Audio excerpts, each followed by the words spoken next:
It would be helpful if both the Prime Minister and the Right Honourable General didn't waste Parliament's time. Question number 6, Louise Upston. Thank you, Mr Speaker. My question is to the Minister of Social Development and asks, what recent changes has the government made to the social housing sector? Mr Speaker. Honourable Paula Bennett. Mr Speaker, this week we have had significant reforms that have come into effect that will help New Zealanders access reliable social housing when they need it.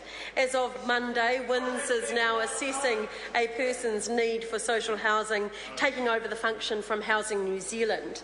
The government has also allocated $26.6 million to extend the income-related rents to those that were not just in state houses but also with community house providers. This will make a big difference to them. Supplementary question. Supplementary question, Louise Upston. To the Minister, why has Work and Income taken over the housing needs assessment? Mr Speaker. Honourable Paula Well, it simply made sense to do that. In most cases, you're talking about the same people that are wanting income support that are also in Housing New Zealand houses. We hold a lot of information about them. It doesn't make sense that they have to go to 2 different government departments to do that. Also, with Work and Income, we can look at someone's employment needs, we can look at their wider social needs, as well as their housing needs. So being able to have the person come once in a more simplified manner and that we can look at all of their social needs makes sense and is better for them. Supplementary question, Louise Upston. Thank you, Mr Speaker. To the Minister, why is the income-related rent subsidy being extended to community housing providers? Mr Speaker. Honourable Paula Bennett. Well, this would be one of the most significant changes. So, to date, those income-related rents have never been able to be used for community housing providers. And what you see is a house that we looked at just on Sunday. They had been charging 80% of the market rent, and the community housing provider themselves had been paying the other 20%.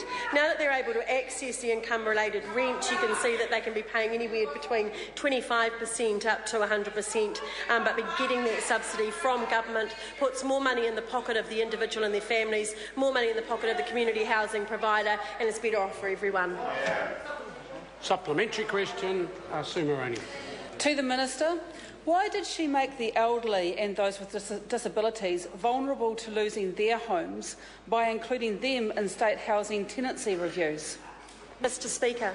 Honourable Paula Bennett. Because in some cases it will be for those that particularly are older that they may be better suited going into a 1-bedroom or into a different home. And so to simply say that that 3-bedroom or 4-bedroom home that they've always lived in is suitable to their needs is not right. For some of those with disabilities, there's all sorts of different levels and high needs of disabilities. For some, there will be somewhere that is better suited. I repeat, as I have many times before, reviewable tenancies are not about simply going and evicting someone. They are about going in and talking to them about what their needs are, if there's somewhere that better suits them, and whether or not we can help them into that.